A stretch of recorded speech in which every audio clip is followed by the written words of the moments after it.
অধিকাংশ কওমি হাফিজিয়া মাদ্রাসায় ছাত্র ছাত্রীদের আলিয়া মাদ্রাসা সম্পর্কে জঘন্য ভ্রান্ত শিক্ষা দেওয়া হয়, পরনিন্দা চর্চা করা হয়, অথচ জেনারেল শিক্ষা ব্যবস্থা সম্পর্কে কোনো কথা বলেন না। তাহলে কি আমরা কোন পথে যাব এবং তাদের সম্পর্কে আমাদের কি বিশ্বাস রাখা হবে? ভাইরা আমার, কওমি আলিয়া এই দুই প্রতিষ্ঠানই ইসলামের প্রতিষ্ঠান। একটাকে আরেকটার শত্রু মনে করা এটা অজ্ঞানতা। এটা কি? একসময় এদেশে আলিয়া মাদ্রাসাই ছিল বেশি, বরং আলিয়া মাদ্রাসাই ছিল একসময়। আলিয়া মাদ্রাসা থেকে অনেক বড় বড় আলেম তৈরি হয়েছেন।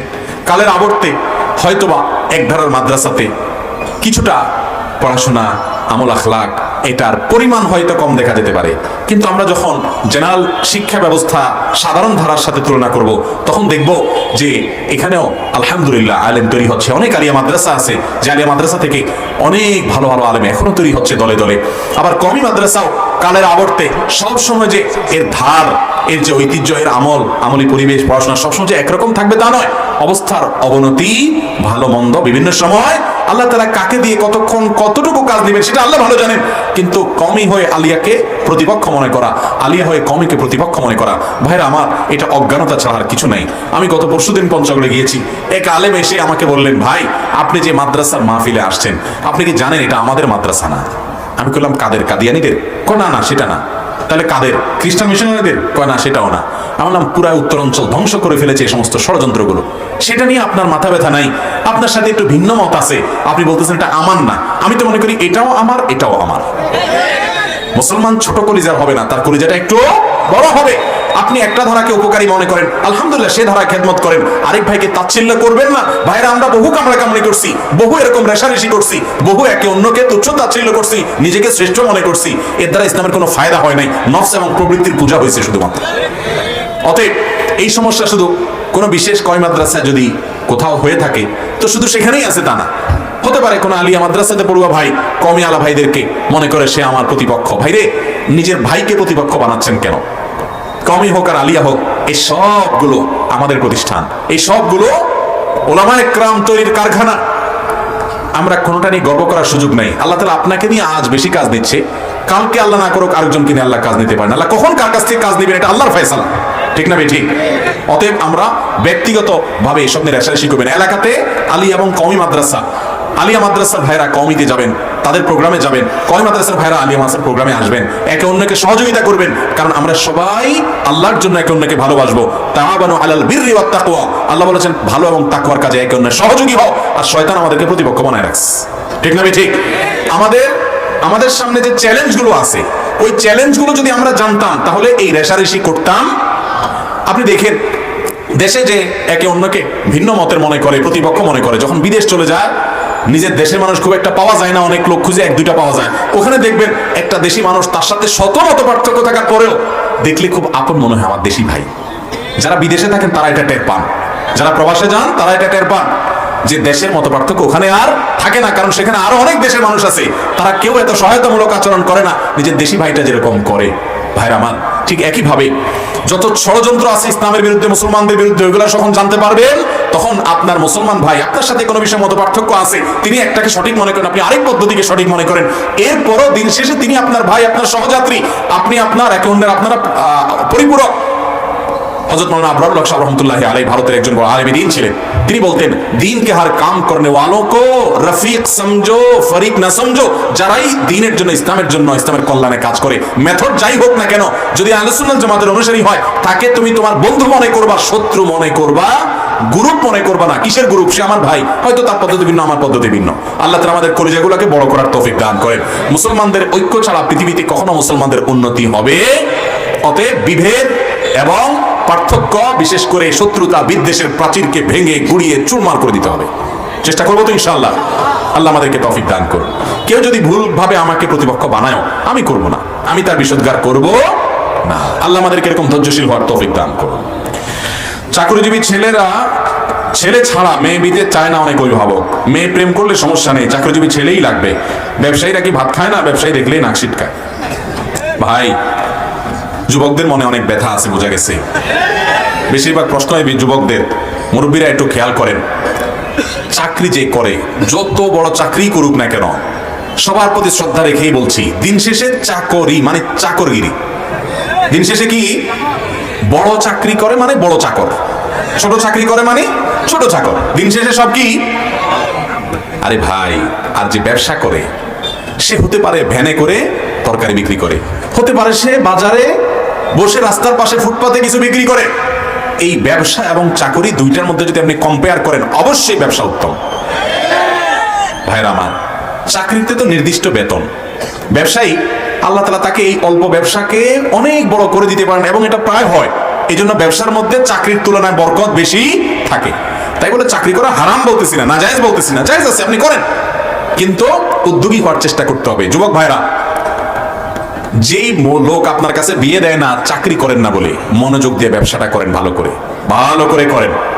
যেই বেচারা বুঝবে আপনার কদর করবে, সে আপনার কাছে বিয়ে দিবে। এরপর আল্লাহ তাআলার কাছে দোয়া করে মেহনত করে ভালো করে ব্যবসাটাকে আগায় নিয়ে যান। মুসলমানের টাকা হলে দিনের কাজ হবে, মসজিদ মাদ্রাসায় দিবে, ভালো কাজে খরচ করবে, উপার্জন করেন। ব্যবসা করতে করতে একসময় যখন আল্লাহ অনেক পয়সা করে দিবে, তখন তাকে বলতে পারবেন যে তাকায় দেখেন বহু লোকরা আমি এখন চাকরি দেই। ঠিক না? ঠিক। হিম্মত করতে হবে যুবকরা, চাকরির চিন্তা করা যাবে না। ইহুদিরা দুনিয়াতে চাকরি করে না, ওরা ব্যবসা করে, নিজেরা উদ্যোক্তা হয়। তিল থেকে তাল হবে, আল্লাহ তাআলা আস্তে আস্তে বরকত দিবে। এজন্য চাকরির চাইতে ব্যবসার চিন্তা ভালো চিন্তা। আমাদের দেশে সব সিরিয়াল ধরে কিসের জন্য? চাকরির জন্য। আরে ভাই, মাথায় করে জিনিসপত্র বিক্রি করেন, কোনো অসম্মান নাই, কোনো অপমান নাই, হালাল রুজি।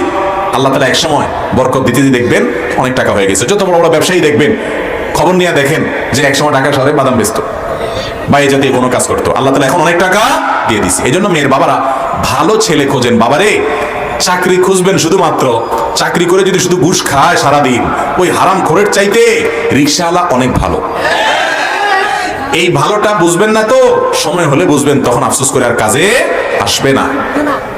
ভালো ছেলে খুঁজতে চান, ফজরের নামাজে প্রথম কাতারে কোন যুবকরা সব সময় থাকে, খোঁজ করে করে ওইগুলার কাছে মেয়ে বিয়ে দেন। এক সময়ের গরিব ছেলে, অভাব দূর হয়ে যাবে। মানুষের অভাব চিরকাল থাকে, কিন্তু স্বভাব আমল এটাই হলো আসল জিনিস। আল্লাহ আমাদের মেয়ের বাবাদেরকে বুঝার তৌফিক দান করুন। আপনারা ছেলেরাও কম না, দেখা যায় ছেলেরা তারা খুঁজে ময়দার বস্তা, আর মেয়ের বাবারা খুঁজে টাকার বস্তা। তো মানুষের সাথে মানুষের বিয়ে তো হয় না, আটার বস্তা, ময়দার বস্তা, টাকার বস্তা বিয়ে হয়। আল্লাহ তাআলা আমাদের রুচিগুলো যেন ভালো হয় সেই তৌফিক দান করুন। সৎ মানুষ দুনিয়া থেকে কমে যাচ্ছে ভাই। সে বাবা খুব কম পাওয়া যায়, মেয়ের বাবা, যে আমার মেয়ের জন্য একটা সৎ ছেলে আমি দেখবো, যে ছেলের ভিতরে সততা আছে, আল্লাহর ভয় আছে, তাকওয়া আছে, মুত্তাকি আছে। যে লোকটা, নবী করিম সাল্লাল্লাহু আলাইহি ওয়াসাল্লাম বলেছেন, ফাসফার বিজাতিদ দ্বীন। মানুষ পয়সা করি অনেক কিছু দেখে বিয়ে শাদী দেয়, তোমরা সবসময় বিয়ে শাদী করবা, বিয়ে শাদী দিবা মানুষের ওই ছেলে মেয়ের দিনদারিতা, ধার্মিকতা, তাকওয়া, আল্লাহ বিরুদ্ধা দেখে। এই আল্লাহ বিরুদ্ধার সম্পদ পৃথিবীর সকল সম্পদের চেয়ে শ্রেষ্ঠ। আল্লাহ তাআলা বুঝার তৌফিক দান করুন। ভাই, যেই লোক তার মেয়েকে ওই সরকারি চাকরি ছাড়া বিয়ে দিবে না, পয়সা ছাড়া বিয়ে দিবে না, আপনি ওই মেয়ে বিয়ে করতে চান কেন? দুনিয়াতে মেয়ের অভাব পড়ছে, আপনিও নিশ্চয়ই ওই বড় জায়গা দেখে দেখে গেছেন, আপনারও ঝামেলা আছে। তাহলে আপনি একটা গরিব মানুষ, কিন্তু দিন আছে, তাকওয়া আছে, খুঁজে খুঁজে সেই মেয়ে বিয়ে করতে চান, চেষ্টা করবেন না ইনশাআল্লাহ। দিনদারিতাকে আমরা সবসময় প্রাধান্য দিব। একদম জীবন সঙ্গিনী যদি মেয়ে যদি দিনদার হয়, আল্লাহভীরু হয়, যাদের কপালে, যাদের বাড়িতে আল্লাহভীরু, তাকওয়ালা, মুত্তাকি, পরেজগার, আল্লাহকে চিনে, আখিরাত চিনে, কোরআন হাদিস মেনে চলে, এইরকম বউ যাদের কপালে পড়ছে, ওরা জানে দুনিয়াতে তাদের জন্য সংসারটা জান্নাত। আর আরেকজনের বউর সব আছে, শুধু দিনদারিতে নাই, বাহিরে অনেক ভালো সাজে, ভিতর দিয়া বেচারা ত্রাস শুরু হয়ে যায়। আল্লাহর ভয় না থাকলে তার সাথে চলা যায় না। আল্লাহ আমাদেরকে বোঝার তৌফিক দান করুন। আল্লাহভীরু মানুষ পাওয়ার জন্য আল্লাহভীরু হইতে হবে। অনেক যুবক আছে নিজে আকাম হুকুম করবে আর আয়েশা মহিলা মাদ্রাসার মেয়ে খুঁজে বেড়াবে, এই দুই নম্বরই করলে হবে না। আমার আর্থিক অবস্থা খুবই খারাপ, পরিবার চালানোর জন্য কোনো চাকরি বা ব্যবসা করতে পারিনি। এমত অবস্থায় আমি কি কোনো এনজিওতে চাকরি করে জীবিকা নির্বাহ করতে পারবো, অথবা হালাল জীবিকার জন্য এনজিওতে চাকরি করার ব্যাপার ইসলামের বিধান কি? ভাইরা আমার, আমরা অনেকে মনে করি এনজিও মানে খারাপ আর এনজিওতে চাকরি করা হারাম, এরকম কমন ধারণা করি আমরা। অথচ এনজিও মানে হলো নন গভর্নমেন্ট অর্গানাইজেশন, বেসরকারি সংস্থা। তো বেসরকারি সংস্থা যদি ভালো কাজ করে তাহলে সেখানে চাকরি করতে অসুবিধা, আর বেসরকারি সংস্থা যদি খারাপ কাজ করে আর আপনি চাকরি করতে গিয়ে সেই খারাপ কাজের সহযোগী হওয়া লাগে, তাহলে সেই চাকরি করা জায়েজ হবে। এটা ঠিক যে এনজিও বলতে আমরা যা বুঝি, বেশিরভাগ এনজিও যেগুলো দেখি আমরা, বেশিরভাগই সুদের কারবার করে। এরা এলাকায় এসে মানুষকে ফুসলায়া ফাসলায়া সুদ দেয়, যে তোমার ভাগ্যের চাকা চেঞ্জ করে দিতে চাই, ঘুরিয়ে দিতে চাই, তুমি সুদের লোন নাও, তুমি ব্যবসা করো, তুমি হান করবা, তান করবা। কয়দিন পরে এসে টিন খোলা শুরু করে, গরু বেচা শুরু করে। এরা বন্ধু না শত্রু? ওর দরকার মুনাফা, ও হলো সবচেয়ে বেশি টাকার খোর, আপনারে বড়লোক বানানোর উদ্দেশ্য না, ও নিজে বড়লোক হওয়ার উদ্দেশ্য। অতএব এই সুদকে আল্লাহ তাআলা ধ্বংস করবেন, সুদকে আল্লাহ তাআলা হারাম করেছেন, সুদের বিরুদ্ধে যুদ্ধের ঘোষণার কথা বলা হয়েছে। বিধায় একজন মুসলমান কখনো এই পথে যেতে পারে। কোন এনজিও যদি শুধুমাত্র এই কাজ করে বা এই কাজে আপনার চাকরি করা লাগে, সেখানে আপনি চাকরি করতে পারবেন না। হ্যাঁ, একটা এনজিওর আরো অনেক ভালো কাজ থাকতে পারে, আপনার এমন কোন পদে কাজ আছে যেখানে আপনি কোনো হারাম কাজ করা লাগে না, ভালো ভালো কাজ করেন, সুদের সাক্ষী, সুদের লেখক, সুদের গ্রহীতা, সুদের দাতা, অথবা সুদের আপনার ফিল্ড ভিজিটর, সুদের সাথে সংশ্লিষ্ট লোন স্যাংশনকারী, চেককারী, এরকম কোনো কিছুর সাথে যদি জড়িত হন আর ওইটাই আপনার চাকরি হয়, ডিউটি হয়, জব হয়, এর বিনিময়ে পারিশ্রমিক নেন, সেটা হালাল হবে না, হারাম হবে, কারণ সুদের সাথে সংশ্লিষ্ট থাকলে সেটা হারাম হবে। হ্যাঁ, এনজিওর যদি এমন কোনো কাজ থাকে যেটা সুদের কারবার নাই, অন্য কোনো সেবামূলক কাজ, তারা বৃক্ষরোপণ করতেছে, ওখানে আপনার কাজ, তারা অন্য কোনো কাজ করতেছে, সেখানে আপনার কাজ, তো ওই হালাল জব করলে আপনার উপার্জন হালাল হবে, আর হারাম জব করলে উপার্জন হারাম হবে। এনজিও মানেই যে হারাম, অনেক ইসলামিক এনজিও আছে তারা শুধু লোন টোন দেয় না, হারাম কিছু নাই, মানুষের উপকার করতেছে, আছে না নাই? বিনা এনজিও দেখলেই এটা হারাম এমনটি মনে করার কারণ নাই, যদিও বেশিরভাগই সুদের মহাজন। প্রাপ্তবয়স্ক ছেলে মেয়েকে পিতামাতা বিয়ে দিতে না চাইলে তাহলে কি তারা নিজেরাই বিয়ে করতে পারবে? কিরে ভাই, এগুলো আসলে এত জোগাড় দেন কেন আপনারা? সব কি আবিয়াইতে নাকি? আরে এই ছেলেগুলোর কষ্ট বুঝলো না মুরব্বীরা। মুরব্বীরা, আপনারা যখন অল্প বয়সে বিয়ে করছেন তখন এত ফেতনা ছিল না বাবারা, এখন অনেক ফেতনা, অনেক ফেতনা। ফেসবুকে, ইউটিউবে, অনলাইনে, অফলাইনে এই ছেলেরা নিজেদের চরিত্র ভালো রাখতে চাইলেও পারে না, গায়ে এসে পড়ে ফেতনা। অতএব তাদের, আপনারা যত অল্প বয়সে বিয়ে করছেন এদের আরো তাড়াতাড়ি দরকার। এদেরকে যদি তাড়াতাড়ি না দেন ফেতনায় ভরে যাবে বাবারা। নবী করিম সাল্লাল্লাহু আলাইহি ওয়াসাল্লাম সাবধান করেছেন, আপনি যদি সময় মতো বিয়ে না দেন, বলে কি নিজের পায়ে নিজে আগে দাঁড়াও। কেন, সে কি আরেকজনের পায়ে দাঁড়া রয়েছে? তো নিজের পায়ে দাঁড়ানো মানেটা কি?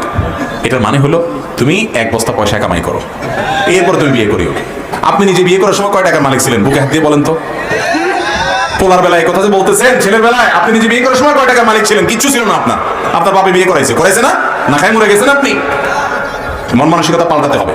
আর যুবকদেরকে বলতেছি, এখানে মিছিল দিয়া লাভ নাই, পয়সা করে কামাই করেন কিছু, নিজে বাপের হোটেলে খান, আরেকটা মেয়ে আয় না, ওইটারও বসে বসে খাওয়াবেন, বাপের উপরে সব চাপাই দিবেন, কাজ কাম করবেন না, সারাদিন বসে ইটিশ পিটিশ করবেন, ফুটবল দেখবেন, হান করবেন, তান করবেন, ফাজলামি করবেন, ফালতু কাজ করবেন, কাজের কাজ করবেন না, টিউশনি করেন, পরিশ্রম করেন, কাজ করেন।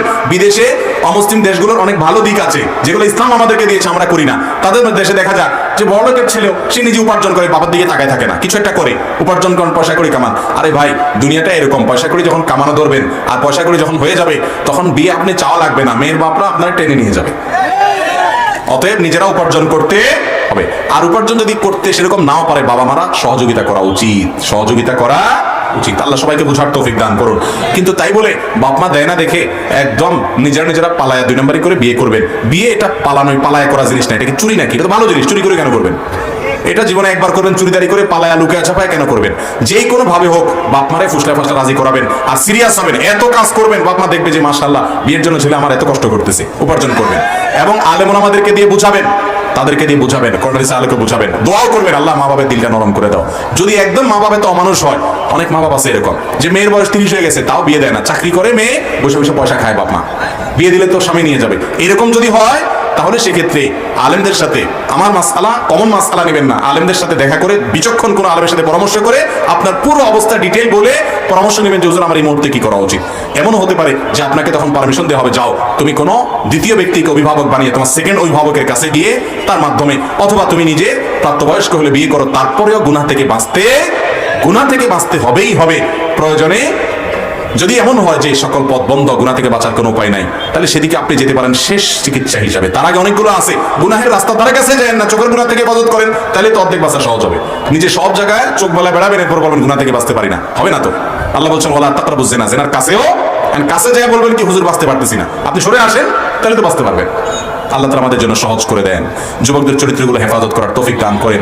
যৌবনে কালিমা লাগাইলে ভাইরা সারা জীবন আফসোস করবেন, বুড়ো বয়সে সিজদা দিবেন আর চোখের সামনে ভাসবে আরে আমি জোয়ান বয়সে কত আকাম কুকাম করছি, আফসোস হবে, অপরাধ বোধ তাড়িয়ে বেড়াবে। আর যৌবনকালে যদি বাঘের বাচ্চার মতো হারাম থেকে বাঁচতে পারেন, তখন নিজের কাছে ভালো লাগবে যে আলহামদুলিল্লাহ আমার যৌবনে আমি কালিমা লাগাতে দেই নাই, সবগুলো আকাম কুকাম করছি আমি করতে দেই নাই। চেষ্টা করে যাবেন ইনশাআল্লাহ। আল্লাহ আমাদেরকে তৌফিক দান করুন। আযান ও ইকামাতে আশহাদু আন্না মুহাম্মাদুর রাসূলুল্লাহ বললে মুয়াজ্জিন আমরা কি সাল্লাল্লাহু আলাইহি ওয়াসাল্লাম বলবো? মুয়াজ্জিন আযানে যা বলে সেটা শুনে শুনে আমরা তা বলবো। তারদিদে আযান, আযানের জবাব দেয়া বলা হয় এটাকে। নবী করিম সাল্লাল্লাহু আলাইহি ওয়াসাল্লাম সহিহ মুসলিমের হাদিসে বলেছেন, ইযা সামি'তুমুল মুআজ্জিন, তোমরা যখন মুয়াজ্জিনকে আযান দিতে শুনবে, ফাকুলু মিথলা মা ইয়াকুলুল মুয়াজ্জিন, তখন মুয়াজ্জিন যা যা বলে তোমরাও তা তা বলবে।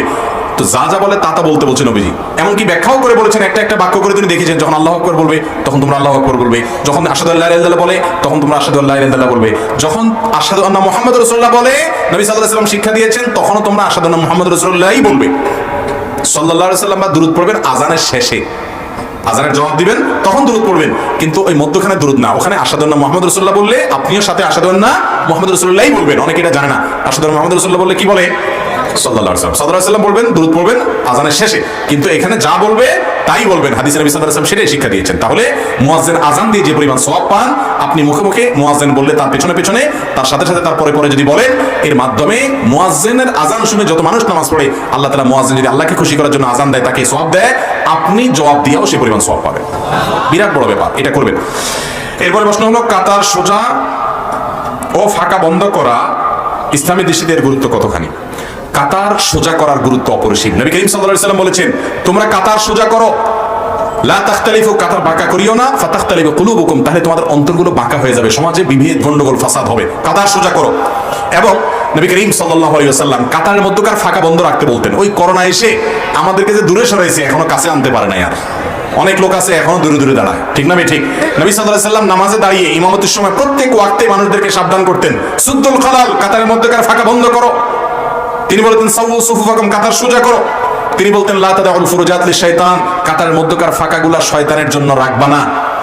তিনি বলেছেন, তোমাদের মধ্যে ওই ব্যক্তি সবচেয়ে উত্তম যে ব্যক্তি নামাজে পাশে ব্যক্তির জন্য তার কাঁধটাকে নরম করে দেয়, অর্থাৎ কাছাকাছি দাঁড়ালে জিদাজিদি করে না।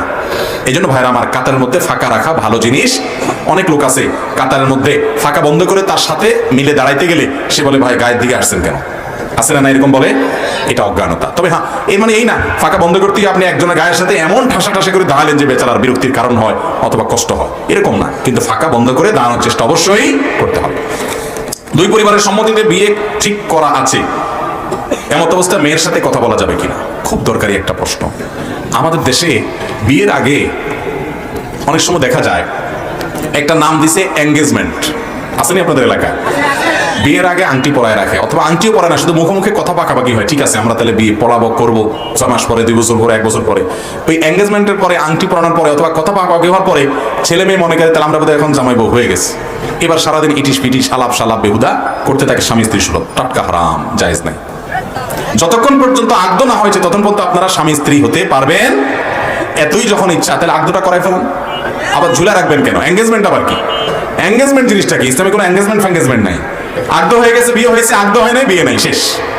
আমাদের দেশে এটা আরেক রোগ, যে বিয়ের কথা বলে ওই কলা দিয়ে ঝুলে রাখে, আংটি একটা পড়াই দিছে, এই মেয়েরা আর কথা বিয়ে দিতে পারবেন না, আমরা দখল করে নিছি। তো দখলই যখন করছো ভাই, আগদ পড়াই দাও, ছেলে মেয়ে দূরে থাকবে, এখন থাকুক, সমস্যা নেই, পরে উঠাউঠি করিও, তারা যে পারস্পরিক আলাপ সালাপ করবে সেটা হারাম না হয়। অতএব বিয়ের ইজাব প্রস্তাব কবুল হবে, খুতবা হবে, বিয়ে পড়াই দিবেন। বিয়ে পড়াই দিছেন, উঠাই নিবেন পরে, ঠিক আছে, হয়তো মেয়ের পরীক্ষা আছে, ছেলের পরীক্ষা আছে, থাক, পরে করেন আনুষ্ঠানিকতা, উঠাই নেওয়া নেই, পরে করেন, কিন্তু অন্তত বিয়েটা পড়ায় দেন। বিয়েটা পড়াই দিলে এরপরে যোগাযোগ করতে পারবেন। ওই আগদ করা, এই আগদ করার নাই, কথা পাকাপাকি করছেন, বিয়ে পড়ায় না এখনো, শুধু আংটি পড়ায় এঙ্গেজমেন্ট করাইছেন, হ্যাঁ, কিছু হাদিয়া দিয়ে আসছেন, কথা পাকাপাকি হয়েছে, এখন ওই মেয়ের বাপ মা, ছেলের বাপ মা ব্যয় ব্যয়ের মতো থাকে, আর ছেলেও ওই মহিলার বউ মনে করে বউ সুলভ আলাপ সালাপ করে আড্ডা ফাড্ডা মারে। জায়েজ নাই, জায়েজ নাই। আল্লাহ আমাদেরকে বোঝার তৌফিক দান করুন। অতএব বিয়ে পড়ায় ফেলছেন, বাস শেষ, স্বামী স্ত্রী হয়ে গেছেন। এঙ্গেজমেন্ট দিয়ে কুলাবে না। এরপর প্রশ্ন হলো, আমার স্ত্রী যদি পর্দা করে তাহলে আমার ভাবি আমার স্ত্রীকে নিয়ে বাজে কথা এবং খারাপ কথা বলে, এমন অবস্থা কি করতে পারি? দেখুন, অনেক মহিলা আছে আমাদের দেশে, মহিলাদেরকে মহিলারাই বেশি নির্যাতন করে। কারা বেশি নির্যাতন করে? মহিলারা বেশি নির্যাতন করে। দেখবেন মহিলাকে জ্বালায় বেশি শাশুড়ি, শ্বশুরের তুলনায় শাশুড়িয়ে বেশি জ্বালা, ননদরা একটু বেশি জ্বালা। আহা, যেই শাশুড়ি, যে শ্বশুর, যে ননদ, যে দেবর, ভাই প্রশ্ন নেব না, প্রশ্ন শেষ। যেগুলো আছে এগুলোই তো উত্তর দিতে পারতেছি না। যে শাশুড়ি, যেই ননদ বা অন্য কোনো মহিলা পর্দা করার কারণে কোনো মহিলাকে কষ্ট দেয়, সে পর্দার বিধানের গুরুত্ব বুঝে নাই। আল্লাহর ফরজ বিধান মানার কারণে যদি কাউকে কষ্ট দেয়, তাহলে এই কষ্ট দেওয়া মানুষটা হারামে লিপ্ত আছে। কিসে লিপ্ত আছে? খারাপে লিপ্ত আছে। আপনি নিজে পর্দা মানতে পারেন না, অপরাধ বোধ থাকতে হবে, আরেকজন পর্দা করে তাকে নিয়ে বাজে কথা বলবেন, কটু কথা বলবেন, এটা গুনাহের কথা। আমাদের দেশে দেখবেন কেউ ভালো কাজ করলে আরেকজন করতে না পারলে তো তারে খোঁচাবে, বলবে নামাজ পড়তে আসছে, কত দেখছি অনেক লোক নামাজ পড়লে তো জাহান্নামে যাবে।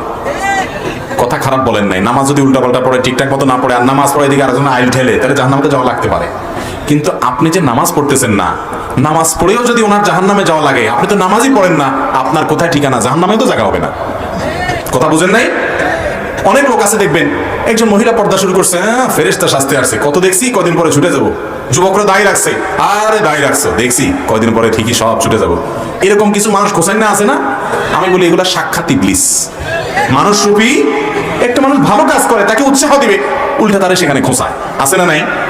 আল্লাহ তাআলা আমাদেরকে বোঝার তৌফিক দান করুন। এরকম যদি কেউ খোঁচায় তাহলে বুঝবেন যে ইবলিসের কাম খোঁচানি। মানুষ রূপী ইবলিসও আছে, মিনাল জিন্নাতি ওয়ান নাস, আল্লাহ বলছেন।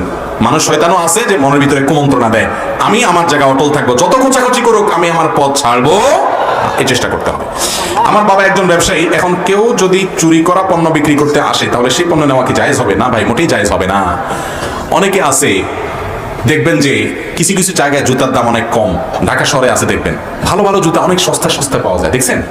ভালো ভালো মোবাইল অনেক সস্তা সস্তা পাওয়া যায়। কিছু লোক খুব একেবারে মোচে তেল দিয়া তাও দিয়া চলে যায় ওখানে জুতা কেনার জন্য, মোবাইল কেনার জন্য। এই মোবাইল এই জুতা কেনা জায়েজ নাই। টাকা কম দেখেই লাভ দিয়া ঝাঁপাই পড়বেন। আপনি তো জান্নাতের পথযাত্রী, যেখানে সেখানে মুখ দিতে পারেন না, আপনার জান্নাতে যেতে হবে টার্গেট।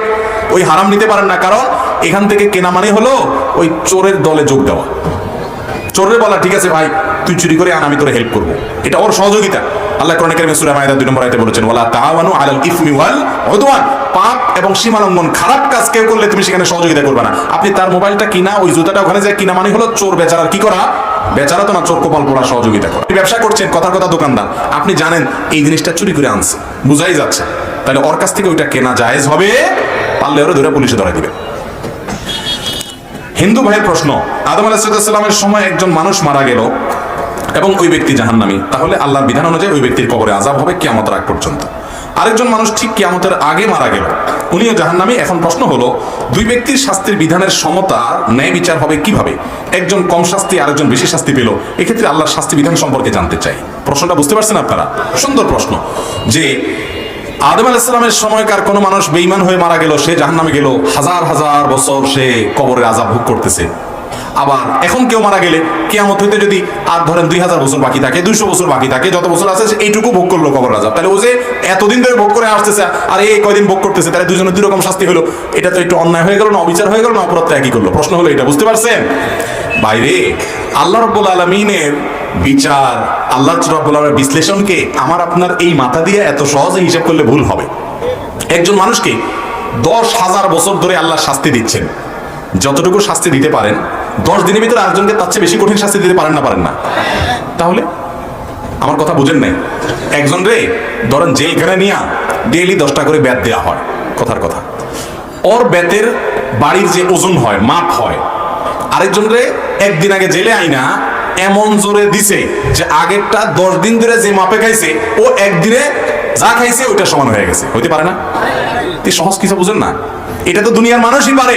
সেখানে আল্লাহ রাব্বুল আলামিন সূক্ষ্মদর্শী, তিনি লতীফ, তিনি সবকিছু করতে পারেন। অতএব বান্দার মাঝে তিনি জুলুম করবেন না। আল্লাহ কোরআনে বলেছেন আল্লাহ তাআলা জুলুম করবেন না কারোর প্রতি, বান্দার প্রতি। ওমা রাব্বুকা বিযাল্লামিল লিল আবিদ, তোমার রব বান্দার প্রতি কোনো জুলুম করবেন না। পাই পাই করে বোঝাই দিবেন, দুনিয়ার কোনো মিটারে ধরা পড়বে না। আল্লাহ তাআলা এরকম ন্যায় বিচার করবেন। আল্লাহ তাআলা কিভাবে করবেন অদৃশ্যের জগতের, সেটা আপনি আমি আমাদের এই সাদা মাথায় একটু চিন্তা করলেও বোঝা যায় সম্ভব। আর আমার বুঝে না আসলেও গায়েবের জগৎকে আল্লাহ রাব্বুল আলামিন কিভাবে নিয়ন্ত্রণ করছেন তার মূল পদ্ধতি কি তিনি ভালো জানেন। আপনি ইমানদার হিসেবে আল্লাহর প্রতি সে বিশ্বাস আপনার থাকবে অবশ্যই যে আল্লাহ রাব্বুল আলামিন জুলুম করবেন না। কিভাবে আল্লাহ তাআলা ব্যালেন্স করবেন, কিভাবে সমন্বয় করবেন, সেটা তিনি ভালো জানেন। দুনিয়াতে আমরা অনেক সমন্বয় করতে পারি, তিনি আরো ভালো পারবেন, তিনি তো মহান সৃষ্টিকর্তা। ঠিক না ঠিক? এরপর প্রশ্ন হলো, অনেকেই ছোট বাচ্চাদের কপালে কালো ফোঁটা দেয় যেন নজর না লাগে, আসলে এটা কতটুকু যুক্তিযুক্ত? ভাই, কপালে বাচ্চাদের কালো টিপ দিলে নজর লাগবে না, এটা কুসংস্কার। এর সাথে নজর লাগার না লাগার কোনো সম্পর্ক, বরং ফুটফুটে সাদা পোলাপানের কপালে যদি কালো টিপ দেয় অনেক সময় বরং নজর আরো বেশি লাগার সম্ভাবনা আছে। কারণ ওটা দেখতে এত সুন্দর লাগে, আগে বদনজর না লাগলো, এখন তাকালে বদনজর লাগতে পারে। বুঝেন নাই কথা? বদনজর থেকে বাঁচার জন্য কি করবেন? এক নম্বর হলো সকাল সন্ধ্যার দোয়াগুলো পড়ে বাচ্চাকে ফু দিবেন। সকাল সন্ধ্যার দোয়াগুলো পড়ে বাচ্চাকে, রাতে শোয়ার সময় 3 গোল পড়ে বাচ্চাকে ফু দিবেন, কোনো অনিষ্ট যেন তার ক্ষতি করতে না পারে। এবং কোনো লোক বদনজর দিয়েছে মনে হলে তার কাছ থেকে পানি পড়া নিবেন, অজু করা পানি নিবেন, সেগুলো বাচ্চাকে গোসল করাবেন, ধোয়াবেন, বদনজর দূর হবে। আর কারোর কাছে বদনজর কিন্তু সত্য। অনেকে মনে করে বদনজরটা কুসংস্কার, না। নবী সাল্লাল্লাহু আলাইহি ওয়াসাল্লাম বলেছেন আল আইনু হাক্কুন, চোখ দিয়া কোনো জিনিস দেখে রাক্ষসে ভাব নিয়ে অনেক সময় দেখে, ওরে বাবারে এত সুন্দর, এরকম হইলো, এটারে বলে নজরে হাসেদ, মানে হিংসামূলক ভাবে রাক্ষসে ভাব নিয়ে যদি কেউ তাকায়, তো এই তাকানোর ফলে অনেক সময় ক্ষতি হয়। এর ফলে যে ক্ষতিটা হয় অনেক সময় সূক্ষ্ম ক্ষতি, এটা আমরা বুঝতে পারি না, স্পিরিচুয়াল অনেক দিক থেকে আমরা টেরও পাই না। কিন্তু হাদিসে বর্ণনা বোঝা যায় যে মানুষ রাক্ষসে বা হিংসাত্মক নজর দিয়ে তাকালে কোনো বস্তু বা কোনো ব্যক্তি ক্ষতিগ্রস্ত হতে পারে। কিন্তু ওইটা থেকে বাঁচার জন্য এই কালো টিপ টিপ না, এগুলো আমাদের বানানো। হ্যাঁ, যদি সুন্দর ছেলে, সুন্দর মেয়ে, বাচ্চা মানুষ ও আরো সুন্দর দেখা যায় যেন, সেজন্য সুন্দরের উপর একটা কালো টিপ দিয়ে দিন, আকাশে চাঁদের মতো আপনার আলাদা করে আলতো মনে হচ্ছে ফুটে উঠছে, তাহলে সেক্ষেত্রে সৌন্দর্যের জন্য দিতে পারেন। কিন্তু বদনজর থেকে বাঁচার জন্য কালো টিপ দিলে এটা কুসংস্কার হবে। কথা কি বুঝতে পারছি? অনেক এলাকায় আছে, আপনাদের এখানে আছে কিনা জানি না, ধান খেতে ভালো লাউ হইছে বা অন্য কোনো ক্ষেত হইছে, এই সমস্ত ক্ষেতে দেখা যায় একটা মাটির পাতিল দিয়া ওর তলায় খালি মেখে দেয়, দেখছেন নি? বলে যে এটা দিলে বদনজর লাগবে না। এগুলো সব ফাউল কাজ। এই জন্য করে যে মানুষ কালের দিকে তাকায়া আর ওই আপনার ফসলের দিকে তার নজর আর যাবে না। এগুলো সব অযথা কথা, কোরআন হাদিসে এরকম কোনো কথা বলা নাই। আমাদের মসজিদে 5 ওয়াক্ত সালাতের পর সম্মিলিত মোনাজাত প্রচলিত আছে। এখন আমি তাদের সাথে মোনাজাত করব নাকি উঠে চলে আসবো? ভাইরা আমার, 5 ওয়াক্ত নামাজের পর নবী করিম সাল্লাল্লাহু আলাইহি ওয়াসাল্লাম অনেকগুলো দোয়া জিকির পড়তেন। আপনি সে দোয়া জিকির করবেন। এরপর আল্লাহ তাআলার কাছে যদি আপনার কিছু চাওয়ার থাকে, সুন্নাত পড়ে বা তার আগে আল্লাহর কাছে দুই হাত তুলে আপনি চান, ভিন্ন কথা। কিন্তু নামাজের পরে ট্র্যাডিশনাল মোনাজাত করতে হবে ইমামের সাথে, মুয়াজ্জিনদের সাথে নিয়ে, এমন কোনো কথা কোরআন হাদিস দ্বারা প্রমাণিত নয়। সালাম ফিরে ফেলছে, ইমামের সাথে মুক্তাদির ডিউটি শেষ। কথা কি বুঝাতে পারছি? আমার দেশে শেষ হয় না, বসে থাকে সব, ঠিক না? যে হুজুর একটু হাত তোলেন, হুজুরের সাথে হাত তুলছে, হুজুর কি বলছে জানেও না, আবার হুজুরের সাথে নামায় ফেলছে। এর নাম দিছি আমি রেডিমেড মোনাজাত। এই রেডিমেড মোনাজাত হবে না ভাই। নামাজের পরে আয়াতুল কুরসি পড়বেন, 3 কুল পড়বেন, সুবহানাল্লাহ আলহামদুলিল্লাহ আল্লাহু আকবার পড়বেন, আরো দোয়া আছে সেগুলো পড়বেন, জিকির আজকার করবেন বসে বসে। ওই সম্মিলিত মোনাজাত, এটাকে আমাদের দেশে যেভাবে আমরা আজকে বানিয়ে নিয়েছি, নবী করিম সাল্লাল্লাহু আলাইহি ওয়াসাল্লাম নামাজের পরে হাজার হাজার বার ইমামতি করেছেন। তিনি 2-4 বারও যদি সাহাবীদেরকে নিয়ে এরকম ট্র্যাডিশনাল আমাদের মতো এরকম সবাইকে নিয়ে হাত তোলা নামানো করতেন, তাহলে হাদিসে অবশ্যই সেটা আসতো। অথচ এরকম কোনো হাদিস পাওয়া যায় না। আমরা পঞ্চগড় জেলার বোদা উপজেলার কতিপয় ব্যবসায়ী আপনার মাহফিলে বোদাতে করতে চাচ্ছি, এখন আপনার সাথে যোগাযোগের উপায় কি? ভাই, এটা পঞ্চগড়ের প্রশ্ন সম্ভবত চলে আসছে, কালকে ছিল মাহফিল, আবার আজকেও কিছু ভাই আসছেন। আমরা ওয়াজ মাহফিলের দাওয়াত নেই না আর, এখন শেষ। আমাদের অনেক আগে নেওয়া হয়েছে, যেগুলো আগে নেওয়া হয়েছে সেগুলো এখন করা হচ্ছে, নতুন করে করা মাহফিল আমরা নিচ্ছি না। এবং আমরা আসলে ওইভাবে প্রফেশনাল বক্তাও না, দেখছেন শুট টুন নাই, কিছু নাই। তারপর আপনারা কি বুঝে বসে আছেন আল্লাহ ভালো জানেন। তো যাই হোক, এই জন্য ওইরকম মাহফিল করার সুযোগ আসলে আমাদের নাই। যতটুকু সুযোগ আছে ততটুকু আমরা করছি। একটা জেলাতে 1-2টা মাহফিল হলে যথেষ্ট। একটা জেলায় অনেকগুলো মাহফিল ঘুরে ঘুরে করার মতো সময় আমার হাতে নাই। আলহামদুলিল্লাহ অনেক ভাইরা আছেন, তাদের সুযোগ আছে, সময় আছে, তাদেরকে দাওয়াত দিবেন। আমার আর এই বছর বলতে একবার রমজান পর্যন্ত আর কোনো মাহফিলের দাওয়াত নেওয়ার সুযোগ নাই। ধন্যবাদ। আমার বোনের উপর কালো জাদু করা হয়, তখন আমার পরিবার কবিরাজের চিকিৎসা নেয়। সেই কবিরাজ অনেক শিরকি কাজ করাতো। আমি বাসায় বলেছিলাম কোরআন হাদিস দিয়ে চিকিৎসা করাতে, কিন্তু তারা বলে কালো জাদু করা হয়েছে, তাই আমরা কালো জাদু দিয়েই চিকিৎসা করাবো। আমি কি করতে পারি? ভাই, খুব দরকারি একটা প্রশ্ন। কালো জাদু, ব্ল্যাক ম্যাজিক আজকাল অনেককে করা হয়। হ্যাঁ, অনেক আপনার এই জাদুকর আছে, অনেক আপনার এই ব্ল্যাক ম্যাজিশিয়ান আছে, অনেক কুফরি কালাম করেন না আছে, শয়তানের আশ্রয় নিয়ে মানুষের ক্ষতি করে। আপনি যদি জানেন যে কাউকে ব্ল্যাক ম্যাজিক করা হয়েছে, আপনি ব্ল্যাক ম্যাজিকের বিপরীতে যদি আবার ব্ল্যাক ম্যাজিক করেন, তাহলে আপনিও সে গুনাহে লিপ্ত হয়ে গেলেন। খবরদার। ব্ল্যাক ম্যাজিকের বিপরীতে আপনি শরিয়ত সমর্থিত ঝাড়ফুঁক করাবেন, কোরআনের আয়াত দিয়ে চিকিৎসা করাবেন। এগুলোতে কাজ একটু আস্তে আস্তে হয়, কিন্তু আমার চোখের সামনে বহু ফ্যামিলি আছে, আমি ব্যক্তিগতভাবে জানি যে আল্লাহ তাআলা তাদেরকে পরিপূর্ণ সুস্থ করেছেন। ম্যাজিকের মতো সবকিছু চাইবেন, ওটার নামই হলো ব্ল্যাক ম্যাজিক। মনে রাখবেন, ওই যে অনেক এলাকায় দেখবেন শয়তানি যারা করে, মাস্তানি গুন্ডামি যারা করে, এরা বড় বড় মাস্তানরা পাতি মাস্তানগুলোকে প্রথমে মারামারি, কাটাকাটি, গন্ডগোল, ফাসাদ করে এরপরে বলে হয় আমার দলে চলে আয়, কিছু টাকা পয়সা দিয়ে আমার দলে যোগ দে, তাহলে আর কোনো ডিস্টার্ব করবো না, আর না হলে তোর সাথে আমার ফাইট চলতে থাকবে। এরকম করে না অনেক সময়? ইবলিস আমাদেরকে কুফরের দিকে নিয়ে যেতে চায়, কুফরের দিকে নিয়ে যেতে চায়। এই জন্য ব্ল্যাক ম্যাজিক দিয়ে আপনাকে ক্ষতিগ্রস্ত করে, অসুস্থ করে, আপনাকে সে আবার ব্ল্যাক ম্যাজিকে, অর্থাৎ তার কাছে আবার আসতে বলে। তার কাছে আসছেন, দেখবেন সব ঠিক হয়ে গেছে, কারণ ধান্দাই হলো আপনার ইমান নষ্ট করা। এই জন্য ব্ল্যাক ম্যাজিশিয়ান, জাদুকরের কাছে যদি যান আবার জাদু কাটানোর জন্য, ইমানও যেতে পারে। ডেঞ্জারাস বিষয়। কোরআন হাদিস সমর্থিত ঝাড়ফুঁক করবেন, ওইদিকে যাবেন না। কাজ যত আসতেই হোক না কেন, কোরআন হাদিসের মধ্যেই থাকবেন। আমার চুল ছোটবেলায় সাদা হয়ে গেছে, এখন আমি চুলে প্যাকেটের মেহেদি দেই, তাতে সমাজে এটাকে খারাপ চোখে দেখে, তো এমন অবস্থা আমি কি করব?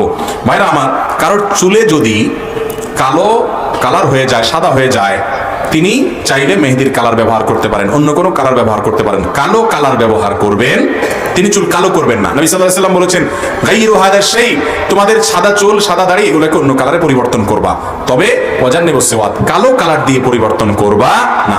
নবী সাল্লাল্লাহু আলাইহি ওয়াসাল্লাম নিষেধ করেছেন, এর মধ্যে আমাদের ক্ষতি আছে, আপনার বুঝে আসুক আর না আসুক, অতএব ওদিকে আপনি যাবেন না। এখন মুশকিল হলো যে এলাকার মানুষ, আমি বললাম না বেশিরভাগ ক্ষেত্রে সমাজের মানুষই সকল নষ্টের গোড়া, আশপাশে মানুষকে ভালো হইতে দেয় না। একজন মানুষের চুল দাড়িতে তিনি মেহেদি লাগাইছেন, যুবক মানুষ এটা নিয়ে খোঁচাখুচি করে, যারা খোঁচাখুচি করে ওদের কারণে অনেক মানুষ খারাপের দিকে যায়, এরা সে জন্য দায়ী হবে এবং গুনাহগার হবে, অতএব এইদিকে যাওয়া যাবে না। জোহরের ফরজ নামাজ শুরু হয়ে গেলে এই সময় যদি সুন্নত নামাজের মধ্যবর্তী অবস্থা 2 বা 3 রাকাতে থাকি, তখন কি সুন্নত নামাজ 4 রাকাতই পরিপূর্ণ করব নাকি 2 বা 3 রাকাতেই সালাম ফিরিয়ে ফরজ শুরু করব? ভাইরা আমার, ফরজ নামাজের আগে জোহরের সুন্নত পড়তেছেন, দ্বিতীয় রাকাতে আপনি আছেন, একামত শুরু হয়ে গেছে, তাহলে দ্বিতীয় রাকাতে সালাম ফিরে ফেলবেন, আর 4 রাকাত পড়বেন না। কারণ ইদা উকিমাতিস সালাতু ফালা সালাতা ইল্লাল মাকতুবা, হাদিস শরীফে আসছে নামাজের একামত শুরু হয়ে গেলে আর ফরজ নামাজ ছাড়া কোনো নামাজ পড়া যাবে না। এজন্য দ্বিতীয় রাকাতে যেহেতু আছেন, একটা স্টেশনে আছেন, এবার আত্তাহিয়াত পড়ে দুরূদ পড়ে সালাম ফিরে আপনি জামাতে যোগদান করেন। কথা বুঝাতে পারছি? আর যদি তৃতীয় রাকাতে থাকেন, তাহলে সেক্ষেত্রে সাথে তাড়াতাড়ি করে আরেকটা রাকাত যোগ করে এরপরে আপনি জামাতে যোগদান করে ফেলেন। কারণ চতুর্থ রাকাতে যে স্টেশন, 3 নম্বর রাকাতে তো আপনি সালাম ফিরাইতে পারবেন না, তাড়াতাড়ি করে আরেকটা রাকাত পড়ে তারপর আপনি জামাতে যোগ দিবেন। হিজবুত তাওহীদ বলে গান বাজনা জায়েজ, এই বিষয়ে কি বলেন? ইসলামের দৃষ্টিতে এই দল কি সঠিক? এদের ব্যাপারে আমাদের সিদ্ধান্ত কি হবে? ভাইরা আমার, হিজবুত তাওহীদের ভাইরা তারা মনে করে গান বাজনা হালাল, তারা মনে করে নারী পুরুষ একসাথে থাকা হালাল, তাদের নামাজটা নামাজ না, ওই আর্মিদের ট্রেনিং এর মতো অনেক তামাশা তারা করে। এই তামাশা করেন না ভাইরা যারা আছে, এরা বেশিরভাগ এদের যে নেতা আছে একেবারে মেইন গোড়া, তার নাম হলো এমাম। ইমাম না কি এমাম। এই এমাম সাহেব নিজে কোরআনে কারীমের একটা আয়াত শুদ্ধ করে পড়তেও পারে না, আরবি বুঝাতে পরের কথা, কোরআন আয়াতটাও পড়তে, মুখে বেচারা দাড়িটাও নাই। তার বিভিন্ন সময় দেখছি আমি প্যান্ট টাকনুর নিচে প্যান্ট, যেটা হারাম, মহিলাদের পুরুষদেরকে নিয়ে একসাথে মিশ্র প্রোগ্রাম করে মহিলাদেরকে সামনে বসায়।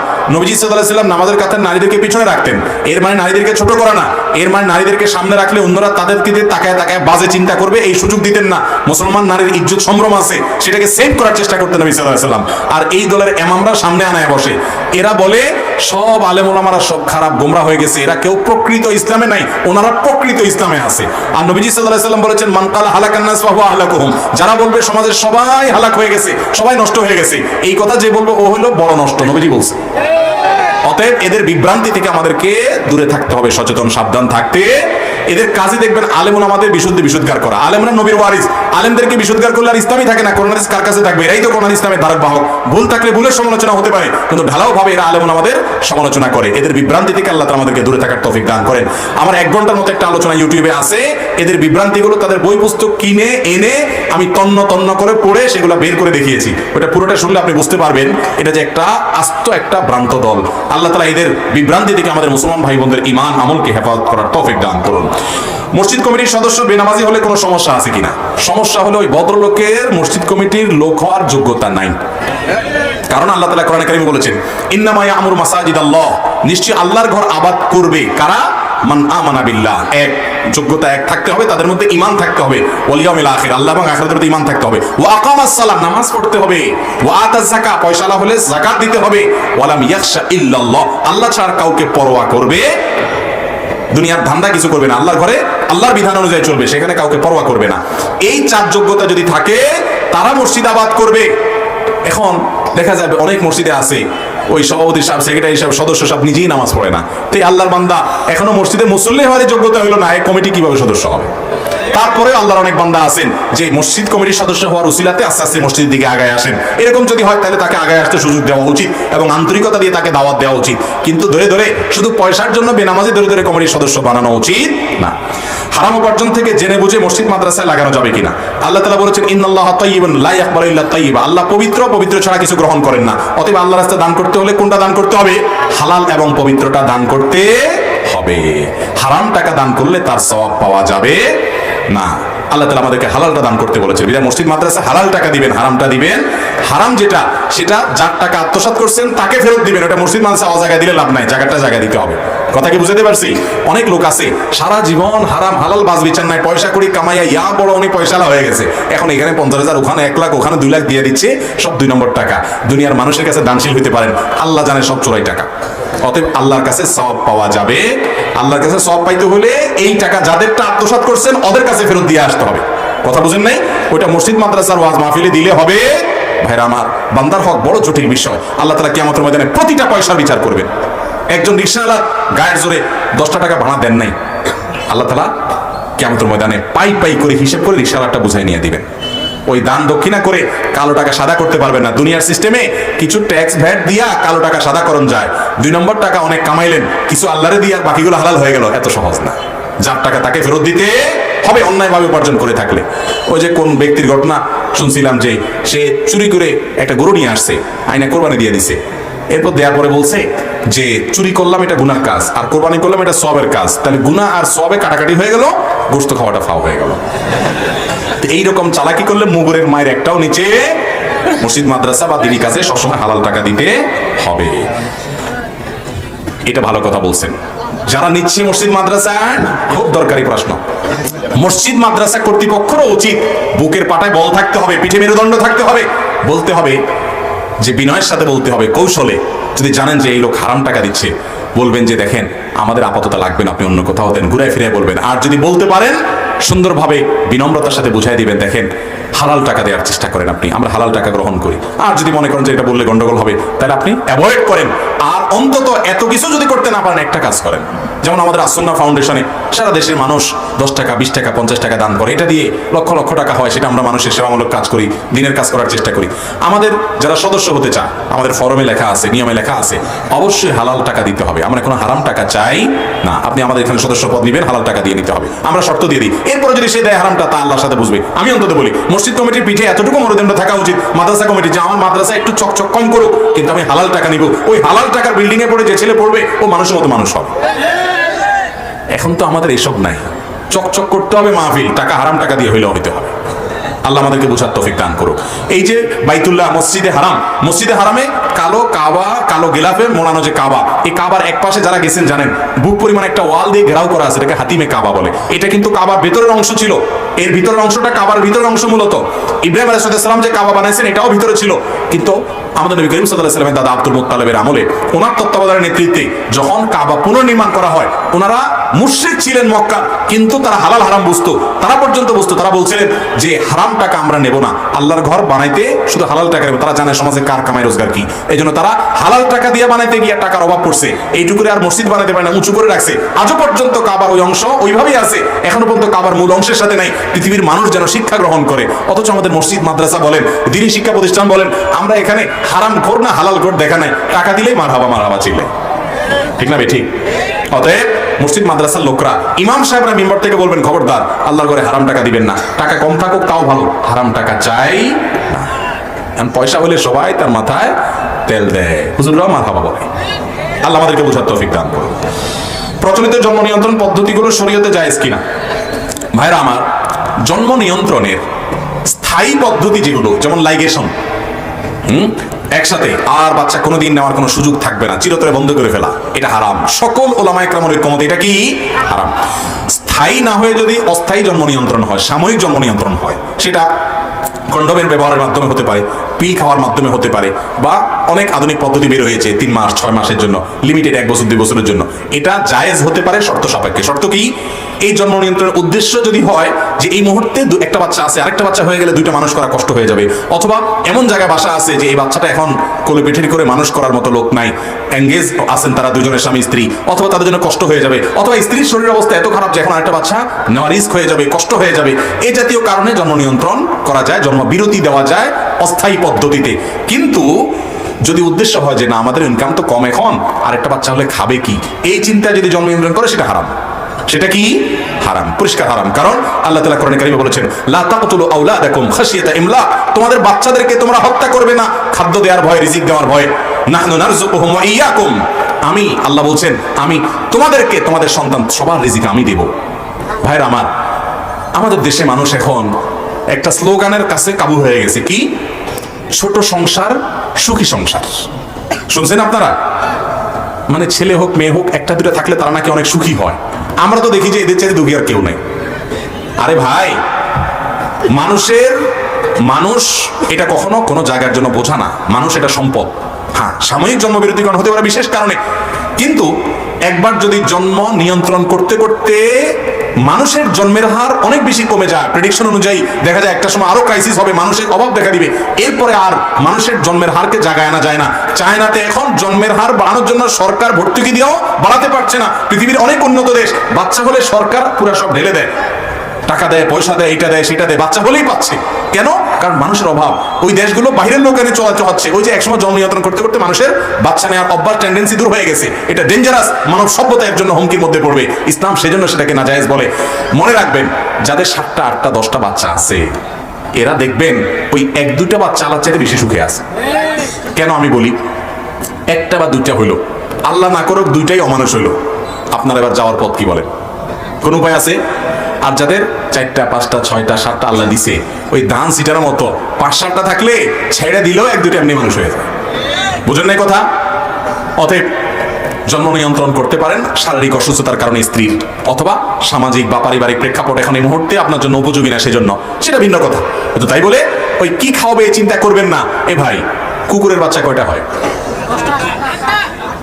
7টা 8টা হয়। এক একটা কুকুরের বাচ্চা একসাথে অনেকগুলো হয় না? হয়। তো সেই হিসেবে দুনিয়াতে কুকুরের সব ভরে যাওয়ার কথা না, কিন্তু আছে এত নাই। আল্লাহ রাব্বুল আলামিন তার উপরে পণ্ডিতি করলে ওই যে আল্লাহর সাথে পাল্লা দিলে গোল্লা যাওয়া লাগবে। এই জন্য বেশি পণ্ডিতি করা যাবে। জন্ম নিয়ন্ত্রণের স্থায়ী পদ্ধতিকে আল্লাহ তাআলা হারাম করেছেন, এর মধ্যে কোনো আরাম থাকতে পারে না। এক ব্যক্তির গচ্ছিত অর্থ আমার নিকট আমানত আছে, তিনি আমাকে সে অর্থের ব্যাপারে তার পরিবারের নিকট জানাতে নিষেধ করেছেন। হঠাৎ সে ব্যক্তি মারা যায়, এখন আমার করণীয় কি? আমি কি সেই অর্থ তার পরিবারের নিকট হস্তান্তর করব নাকি তার নামে দান করব? অবশ্যই তার পরিবারের নিকট হস্তান্তর করতে হবে, কারণ মানুষ মারা যাওয়ার সঙ্গে সঙ্গে তার সকল সম্পদের মালিক কে হয়? পরিবার। তার ছেলে মেয়ে, তার স্ত্রী, তার মা বাপ থাকলে তারা কোরআনের বর্ণিত হার অনুযায়ী তারা পেয়ে যায়। অতএব আপনি তাদেরকে ফেরত দিতে হবে, আপনি এটা তার নামে দান করলে হবে না। হ্যাঁ, সে যদি ওসিয়ত করে যায় যে আমার এই টাকাটা তোমার কাছে আছে ভাই, আমি মরে গেলে এখান থেকে এই মাদ্রাসায় এই জমিটা দিও, ওখানে এই ভালো কাজে দিও, এটা হাসপাতালের জন্য দিও, তাহলে ওটা আপনি দিতে পারেন। কিন্তু সেটা 1/3 পর্যন্ত, তার টোটাল সম্পদের সর্বোচ্চ 1/3 পর্যন্ত তার ওসিয়ত কার্যকর হবে, আর বাকিটা ওয়ারিসদের কাছে ফেরত দিতে হবে। সব সম্পদ যদি তিনি বলে যে আল্লাহর কাছে দিও, এগুলোর একটারও দিও না, তার কথা শোনা হবে না। 1/3 পর্যন্ত তার কথা শোনা হবে, বাকিটা ওয়ারিসদেরকে দিতে হবে। কারণ ইসলাম তার বাচ্চারা অন্য কারোর কাছে হাত পাতুক সেটা চায় না, এমনকি তাদের থাকলেও আপনি সেটা করতে পারবেন না। কথা কি বুঝাতে পারছি? অনেক সময় দেখা যায় পরিবারকে জানাতে নিষেধ করে যে ওরা তসরুফ করবে বা উল্টাপাল্টা করবে, সেটা ভিন্ন কথা। তাই বলে মৃত্যুর পর আপনি তার সম্পদ তার ওয়ারিসদেরকে দিতে হবে। ইমামতি করতে চাইলে কতটুকু জ্ঞান অর্জন করা দরকার? খুব সুন্দর একটা প্রশ্ন। আমরা অনেকে মনে করি ইমামতি শুধু ট্র্যাডিশনাল এবং টিপিক্যাল হুজুররা শুধু করবে। না ভাই, আপনি জেনারেল শিক্ষিত মানুষ, আপনি ইমামতি করতে পারেন। ইমামতির জন্য বেসিক যোগ্যতা কি লাগে? আপনি নামাজ পড়তে জানেন কিনা, বাস। আপনি যে নামাজ পড়ছেন ওইটাই একটু জোরে পড়বেন, ইমামতি হয়ে গেল। কথা বুঝেন নাই? আপনার কেরাতটা বিশুদ্ধ থাকতে হবে, সেটা ইমামতির জন্য থাকতে হবে। একা একা পড়লে সাথে থাকা লাগবে না। তাহলে কেরাতটা বিশুদ্ধ আছে, আপনি নামাজের মেইন মাসআলাগুলো জানেন, না হলে আপনি নিজে নামাজ পড়েন কিভাবে? আলহামদুলিল্লাহ, এইটুকু যোগ্যতা দিয়ে আপনি কি করতে পারবেন? ইমামতি করতে পারবেন। অনেক সময় দেখা যায় 2জন মানুষ 3জন মানুষ একা একা নামাজ পড়তেছে, তাদের মধ্যে কোনো হুজুর নাই। যেহেতু হুজুর নাই, এই জন্য তারা জামাতে নামাজ পড়ে না। না ভাই, এটা ভুল। এই 3জনের মধ্যে তুলনামূলকভাবে যিনি একটু ভালো পারেন কেরাত সূরা, উনি ইমামতি করবেন। তারপরে কি করতে হবে? জামাতে নামাজ পড়তে হবে। সাধারণ মানুষও ইমামত করতে পারে। তবে হ্যাঁ, মসজিদের স্থায়ী ইমাম হওয়ার জন্য অবশ্যই একজন হাফেজ আলেম হইতে হবে, যিনি মাসলা মাসাইল অনেক বেশি জানেন। কিন্তু টেম্পোরারি 1 ওয়াক্ত 2 ওয়াক্তের ইমামতির জন্য আপনি কোথাও যাচ্ছেন, কয়েকজন মিলে ঘরে একসাথে নামাজ পড়তেছেন, জামাতের সাথে নামাজ পড়বেন। কারণ জামাতে নামাজ পড়লে একা নামাজ পড়ার চাইতে 27 গুণ বেশি সওয়াব। অতএব জামাতে নামাজ পড়বো তো ইনশাআল্লাহ। ফুটবল খেলার মধ্যে ফরজ তরক করা হয়, সেটা কবিরা গুনাহ, কিন্তু আমরা যারা ফুটবল খেলা দেখি আমাদের গুনাহ হবে কিনা? ভাইরা আমার, রান এটা সতরের অংশ বিশুদ্ধ মত অনুযায়ী। ফুটবল খেলার সময় হাফ প্যান্ট পরে যারা ফুটবল খেলে তাদের রান দেখা যায় কি যায় না? তো এই রান উন্মুক্ত করে সে যেরকম গুনাহের কাজ করছে, আপনি দেখেও গুনাহের কাজ করছেন। শুধু রান দেখা যায়, আরো কিছু দেখা যায় না খেলাতে? এই বিশ্ব পাপ দেখতে গিয়ে বহু অশ্লীল দৃশ্য, বহু খোলামেলা নারীর দৃশ্য দেখা লাগে কি লাগে না? বহুত মিউজিক শোনা লাগে কি লাগে না? নীরব হয়ে গেছেন দেখি, সব সাপোর্টার নাকি? ভাইরা আমার, এই সময়ের অপচয়, বিবেক বুদ্ধির অপচয়, অন্ধভাবে ভক্তি ভালোবাসা দিচ্ছেন কাদেরকে আপনি জানেন? যে খেলোয়াড়দের নৈপুণ্য দেখে পাগল হচ্ছেন, এরা অনেকে সমকামিতার পক্ষে যুদ্ধ করে। এরা অনেকে ইসলাম এবং মুসলমানদের বিরুদ্ধে বিদ্রোহের ঘোষণা, আল্লাহর বিরুদ্ধে বিদ্রোহ ঘোষণা দিয়ে বসে আছে। ও যত ভালোই খেলুক না কেন, একজন মুসলমান হিসেবে আমার বিবেকে বাঁধবে ওর প্রতি ভালোবাসা থাকতে। কিন্তু না, আমাদের ভালোবাসা গদগদ করে তাদের জন্য।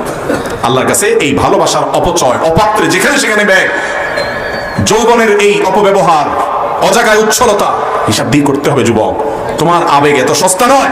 ভোর রাতে উঠে তাহাজ্জুদ কয়দিন পড়েছো আল্লাহর মহব্বতে, ওই খেলা দেখার জন্য রাত 3টা পর্যন্ত বসে থাকো তুমি। আল্লাহর কাছে জবাবদিহি করা লাগবে না?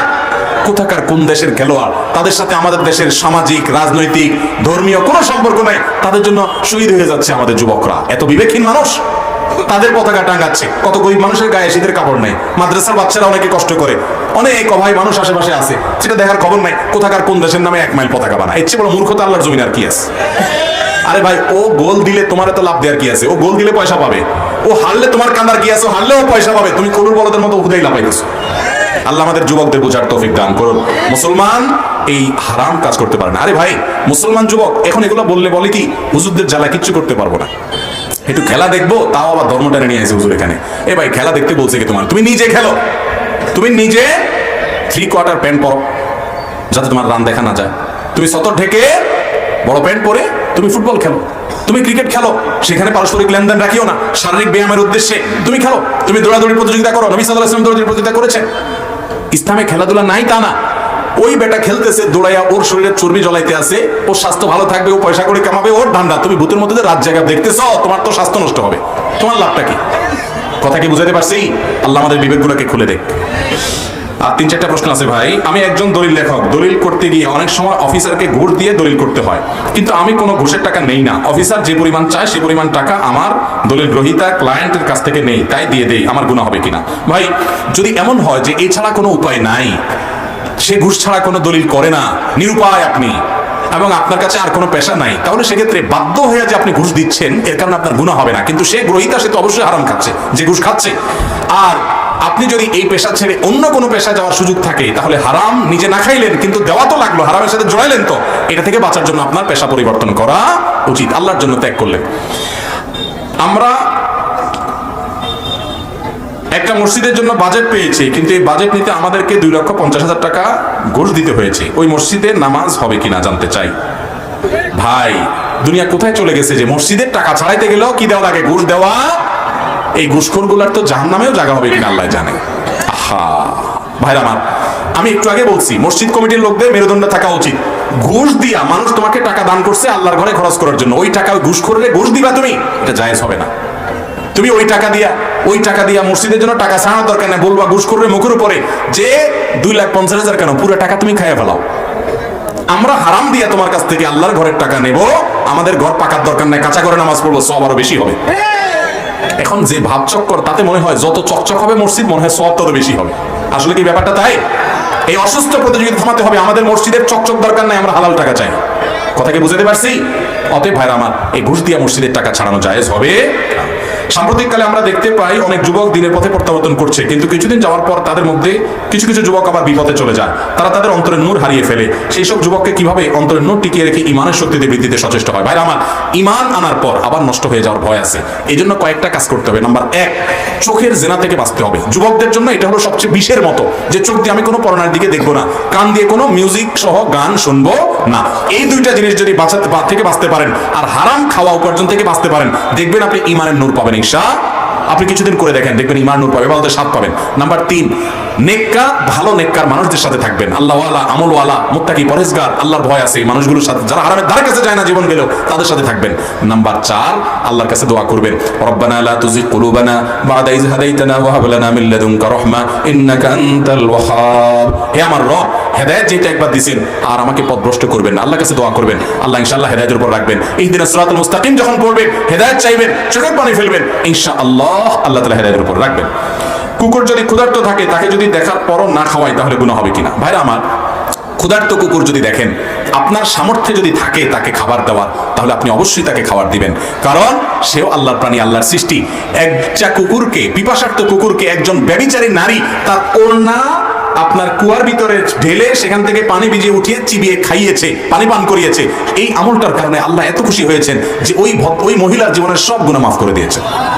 তাহলে একটা কুকুরের প্রতিও কি করতে হবে? দয়া রহম করতে হবে।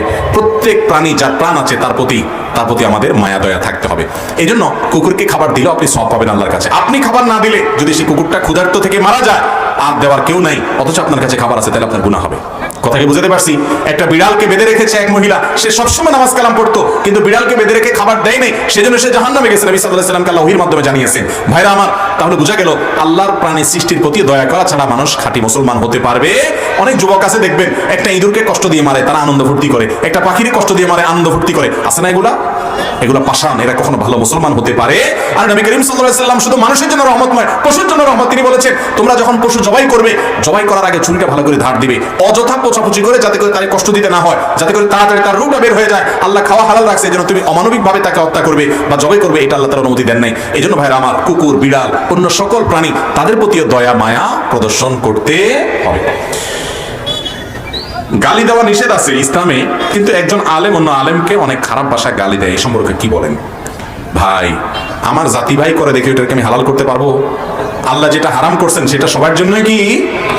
এরকম যদি কোনো হুজুর পান যে হুজুর আরেক হুজুরে কটু কথা বলে গালি দেয়, তাহলে বুঝবেন ওই হুজুরের ওয়াজ বা ওই হুজুর থেকে ভালো কিছু গ্রহণ করা যাবে না, কারণ তিনি নিজে হারামে লিপ্ত, প্রকাশ্য গুনাহে লিপ্ত। আল্লাহ তাআলা আমাদের সবাইকে হেদায়েত দান করুন। ভাইরা আমার, আফসোসের বিষয় যে আমরা অনেকে দেখা যায় এরকম প্রকাশ্যে একজন আরেকজনের বিরুদ্ধে বিষোদ্গার করি। এগুলা করা কোনো ভালো জিনিস না। আপনারাও এরকম হুজুরদের দলাদলি করেন, এই হুজুরের পক্ষ হইয়া আরেক হুজুরের গোষ্ঠী উদ্ধার করেন, আছেন না? ফেসবুকে দেখা যায় এক হুজুরের পক্ষে আরেক হুজুরের ভক্তরা, এক পীরের মুরিদরা আরেক পীরের বিরুদ্ধে লেখালেখি করে, আছে না নাই? এমনকি বাজে কথাও বলে। এগুলো জঘন্য অপরাধ। মুসলমান কখনো গালিবাজ হতে পারে? এমনকি একটা নায়িকা, একটা গায়িকা, কোনো খারাপ কাজও যদি কোনো মেয়ে করে বা কোনো ছেলে করে, তার ফেসবুক প্রোফাইলে, তার আইডিতে, তার পোস্টে নিচে গিয়ে একটা এত বড় একটা গালি দিয়ে তুই আসবেন, সওয়াব হবে? আল্লাহরে খুশি করার জন্য করলে সওয়াব হবে? মায়ের হবে আরো বেশি। কোনো খারাপ মানুষকেও গালি দেওয়া যাবে? অন্যায়ের বিরুদ্ধে প্রতিবাদ করবেন সুন্দর ভাষায়, যৌক্তিক ভাষায়, গালির ভাষায় হতে পারে না। শেষ প্রশ্ন, আল্লাহ তাআলা বিধান অনুযায়ী সন্তান আকিকা করার সময় ছেলেদের ক্ষেত্রে 2টি ছাগল এবং মেয়েদের ক্ষেত্রে 1টি ছাগল কোরবানি করতে হয়, মানে আকিকা করতে হয়, জবাই করতে হয়। কিছু ক্ষেত্রে দেখা যায় তাদের কেউ কেউ নাম পরিবর্তন করে, পুনরায় নাম পরিবর্তনের পর কি আবার ওই নিয়ম প্রযোজ্য হবে? আবার কি ছেলেদের ক্ষেত্রে 2টি এবং মেয়েদের ক্ষেত্রে 1টি জবাই করতে হবে কিনা? ভাইরা আমার, আকিকার জন্য পশু জবাই করতে হয়, কিন্তু নাম পরিবর্তনের জন্য কোনো পশু জবাই করা লাগে না। নামের অর্থটা খারাপ বুঝতে পারে নাই, পরবর্তীতে চেঞ্জ করছে, বাস চেঞ্জ করে ফেললেই হবে, কাগজপত্র চেঞ্জ করে ফেললে এটাই যথেষ্ট। আলাদা করে এর জন্য আর জবাই করে, পশু জবাই করে মানুষ খাওয়াইতে হবে বা নিজেরা খাইতে হবে, আকিকা দিতে হবে, এমন কোনো শর্ত নেই। আকিকা জীবনে একবার হয়, 2বার হয় না। নাম পরিবর্তনের জন্য আকিকার দরকার নাই। অনেক এলাকায় আছে কারণ নাম খারাপ ছিল, এই নামটা ভালো রাখার জন্য পরিবর্তন করে সবাইকে দাওয়াত দিয়ে খাওয়ান লাগে। এটা হলো এই জন্য যে সবাইকে জানাইলাম, খাওয়াইয়া ফুসলা ফাসলা বললাম, ভাই এখন থেকে এই নাম বলিও, আগেরটা খারাপটা বলিও না, এটা তো ভিন্ন বিষয়। কিন্তু নাম পরিবর্তনের সাথে পশু জবাই করা বা আকিকার কোনো সম্পর্ক। অতএব নাম পরিবর্তন যদি করা লাগে কোনো কারণে, আকিকা দেওয়া লাগবে না, কোনো পশু জবাই করা লাগবে না। আর নামের অর্থ যদি খারাপ হয় অবশ্যই পরিবর্তন করতে হবে, অযথা যেমন সেমনি নাম পরিবর্তন করবো না। আল্লাহ তাআলা আমাদের সবাইকে যা শুনলাম, জানলাম, বুঝলাম, আমল করার তৌফিক দান